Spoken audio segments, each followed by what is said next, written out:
यशोमती मैया के नंद लाला। कौन है आप? मुझे आपसे भय लग रहा है। आप मेरे भैया नहीं हो सकते। सही कहा तूने। जो मेरे विनाश को जन्म दे उस कुल घातिनी से मेरा कोई संबंध नहीं। महाराज, रक्त के संबंध क्रोध की अग्नि में मत झुलसाइए।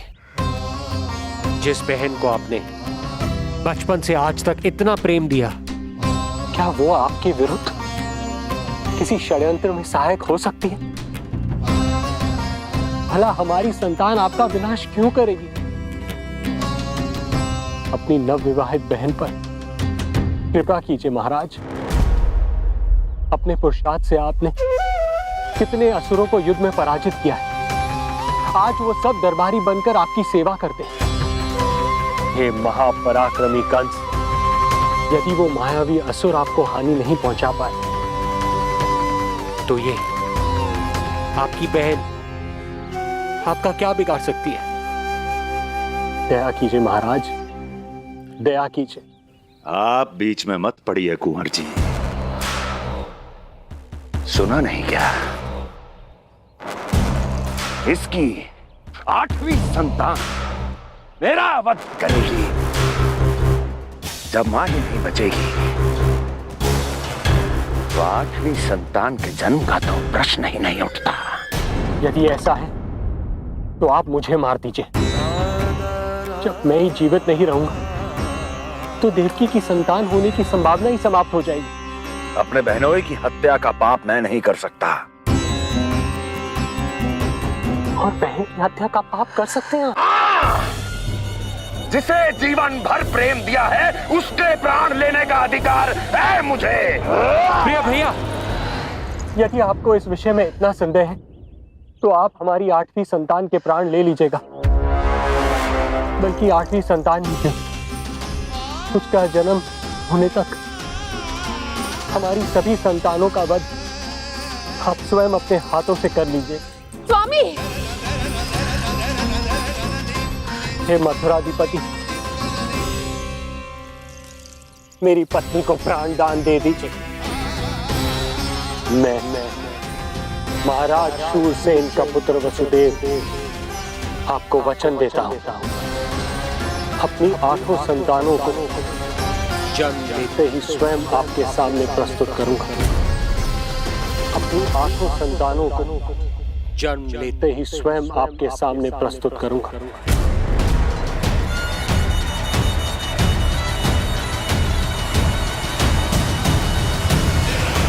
बधाई हो कुंवर जी। अपनी पत्नी के प्राण बचाने में आप सफल हुए,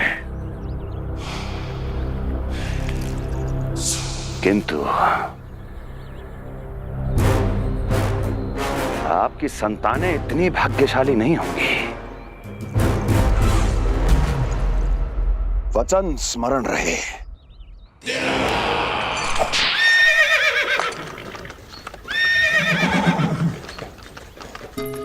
इस तरह रक्त की प्यासी कंस की तलवार की छाया में देवकी और वसुदेव का वैवाहिक जीवन प्रारंभ हुआ। जब कंस की निर्ममता और वसुदेव के वचन का ये दुखद समाचार गोकुल पहुंचा तो हे नारायण, अर्थात राजा वसुदेव यदि कंस के सामने गिड़गिड़ाते नहीं तो रानी देवकी के प्राण चले जाते। हाँ नंदराज, और अब वो दोनों कंस के महल में हैं, किंतु वो महल भी उनके लिए किसी बंदी गृह से कम नहीं है।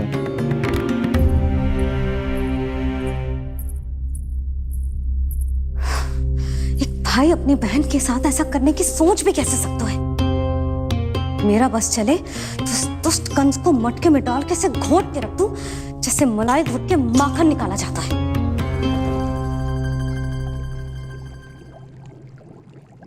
ना, माखन ना, जे कंस तो कीड़ा है। इसे तो पटक पटक के ऐसे मारना चाहिए जैसे कीड़ा निकालने के लिए धान के गट्ठर को पटका जाता है।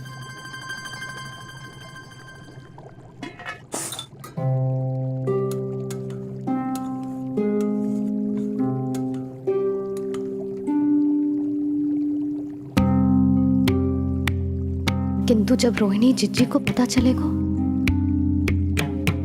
तो वो तो अपने आप को ही दोष देंगे, क्योंकि बालक ना होने के कारण उन्होंने ही वसुदेव जी को राजकुमारी देवकी के साथ दूसरा विवाह करने पर विवश किया था। हे ईश्वर, जिस सुख के लिए रोहिणी जिज्जी ने पत्नी जीवन का सबसे बड़ा त्याग किया था, जब उन्हें पता चलेगा कि वही सुख उस क्रूर कंस ने छीन के मटिया मेट कर दिया है, तो कितना कष्ट पहुंचेगा।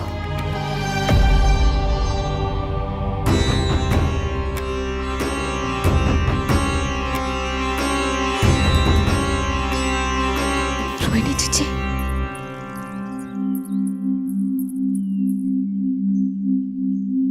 गोप नरेश, कृपया मुझे अपने भैया के पास ले चलिए।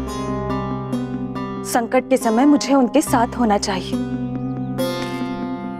किंतु भाभी, पता चलो है वसुदेव भैया और देवकी भाभी कंस के महल में कड़े पहरे में रखे गए। पति पत्नी एक दूसरे का संबल होते हैं। कंस का पहरा कितना भी कष्टदायक क्यों ना हो, इस समय उन्हें और बहन देवकी को मेरी आवश्यकता है।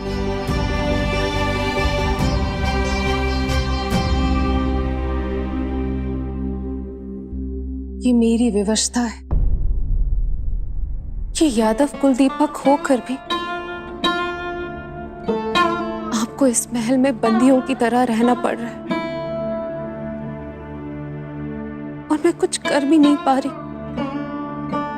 काश आपने मुझसे विवाह ही ना किया होता। तो क्या मैं अपने भाग्य से भाग पाता देवकी? पूर्व जन्म के कर्मों के फलस्वरूप जो हमारी नियति में लिखा है वो तो हमें भोगना ही है। श्री हरि क्या करते हैं, कब और क्यों करते हैं, ये दुख हमारे जीवन में किस उद्देश्य से आए हैं, इन रहस्यों का पता लगा पाना हम मानवों के लिए संभव नहीं है देवकी।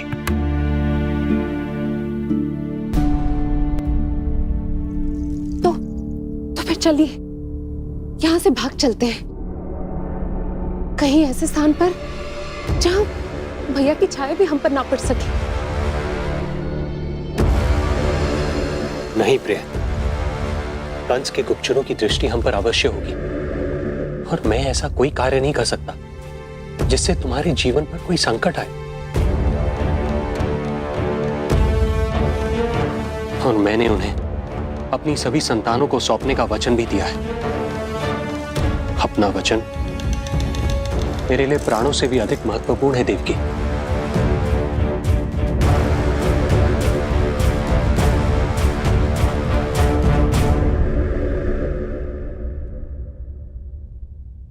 राजन, राजकुमारी, गोकुल से रानी रोहिणी और गोपराज नंद पधारे हैं।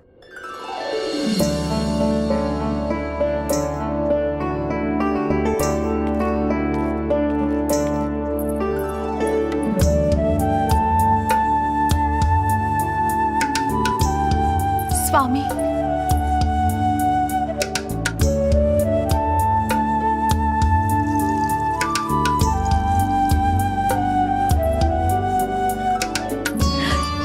बहन, दीदी,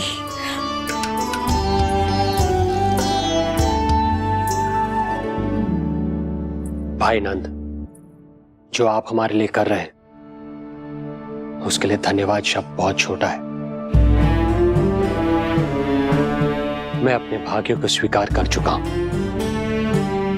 यदि यही श्री नारायण की इच्छा है तो यही सही।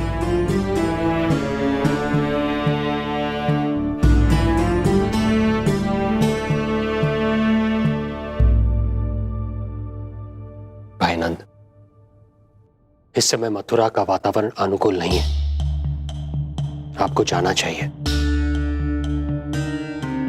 यशोदा भाभी भी चिंतित हो रही होंगी, उनसे कहिएगा हम यहां सुरक्षित हैं अभी तक।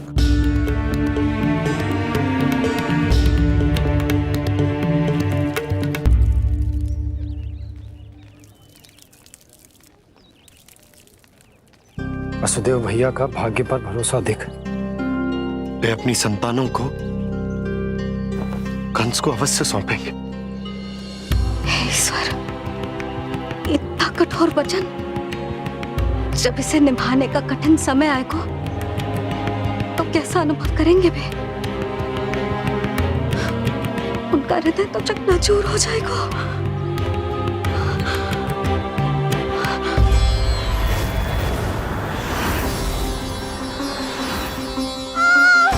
सब्र से सब ठीक हो जाएगा। देवकी, मैं महाराज शूरसेन का पुत्र वसुदेव आपको वचन देता हूं, अपनी 8 संतानों को जन्म देते ही स्वयं आपके सामने प्रस्तुत करूंगा।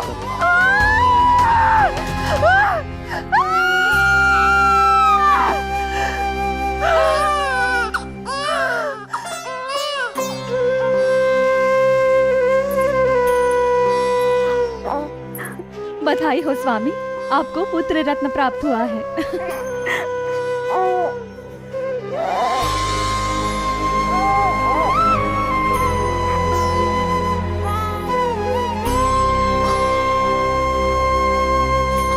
महाराज को पता चला तो क्या होगा?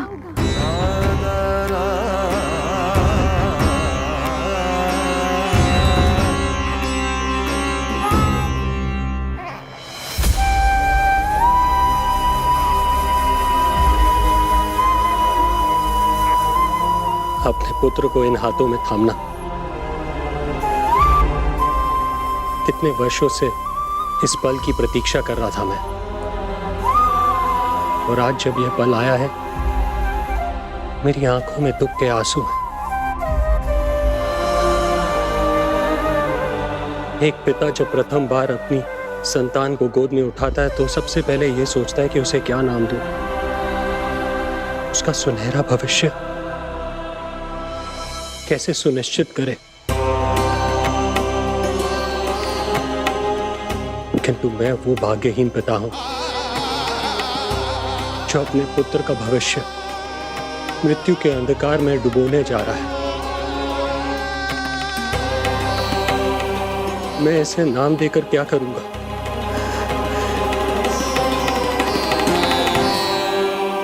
क्या आपके वचन का महत्व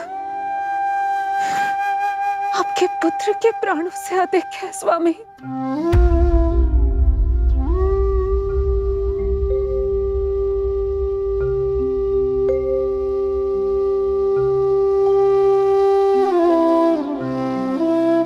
श्री नारायण का दूसरा नाम सत्य होता है देवकी।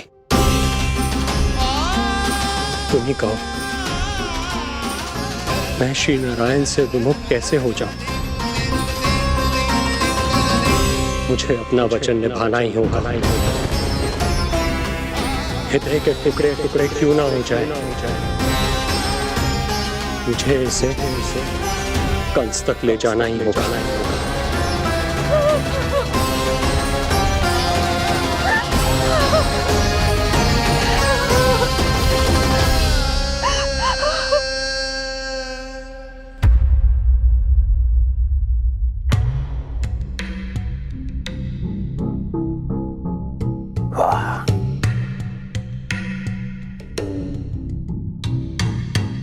इतना स्वादिष्ट भोजन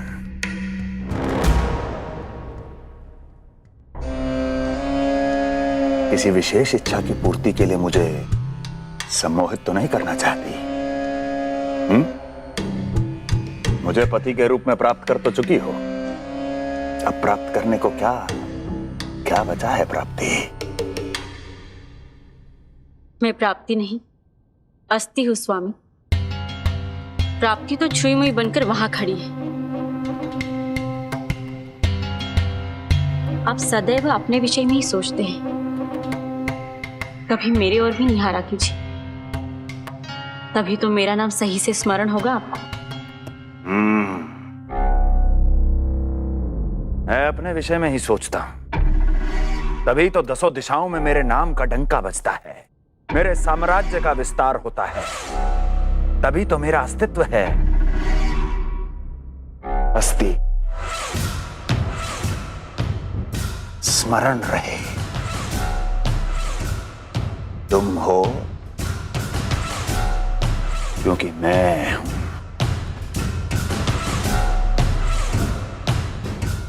वन में यदि सिंह न हो तो उसके आश्रिति पर गीदड़ भी आक्रमण कर देते हैं। सिंह कभी अपने शत्रु को एक क्षण भी जीवित नहीं छोड़ता महाराज। आपने तो छोड़ दिया देवकी को। सिंह नहीं, आप वो गाय हैं जो अपनी कसाई से अथाह प्रेम करती है।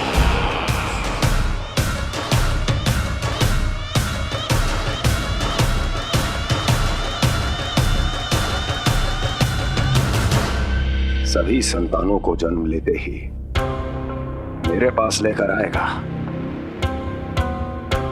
ये वचन दिया है वसुदेव ने मुझे। तो फिर आया क्यों नहीं महाराज? प्रथम शिशु का जन्म तो हो चुका है।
कुल के यादव अपना वचन मिथ्या नहीं होने देते महाराज।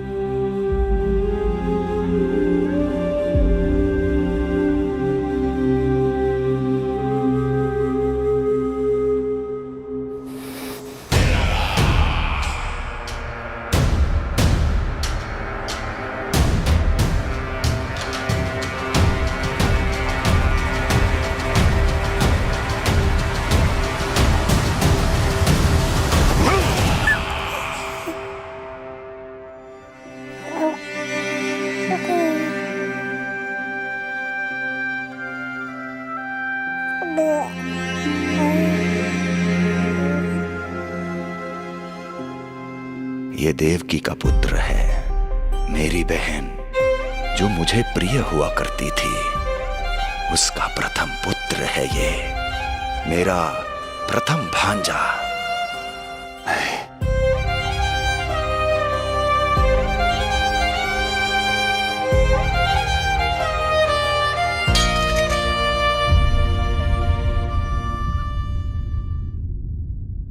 इसे वापस ले जाइए कुंवर जी।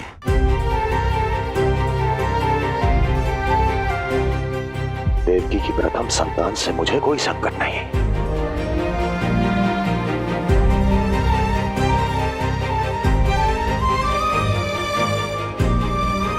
और आपको क्या लगता है कुंवर जी कि मैं कोई राक्षस हूं क्या?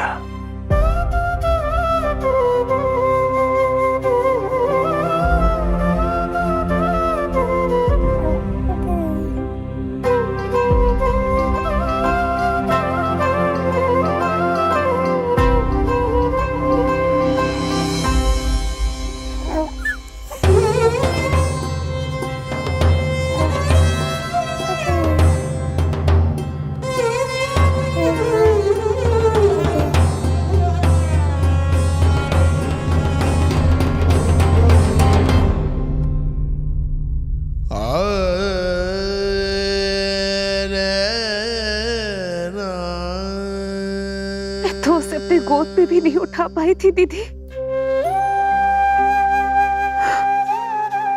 उसका वो सुकुमार मुख मेरी स्मृति से जा ही नहीं रहा। वो मधुर रुदन अभी तक मेरे कानों में गूंज रहा है। मैं तुम्हारी पीड़ा का अनुमान लगा सकती हूँ देवकी। मैंने उसे जन्म नहीं दिया था, फिर भी मेरे कान अभी तक उसके रुदन की ध्वनि सुन रहे हैं। क्योंकि ये अपनी माओ को पुकार रहा है। तुम्हारे भैया ने हमारे पुत्र को प्राणदान दे दिया देवकी।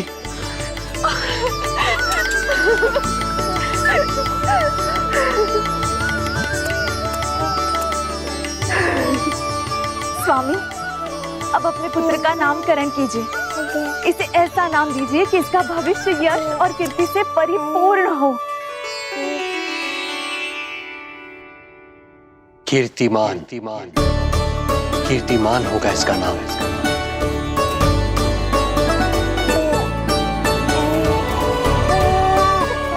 कीर्तिमान।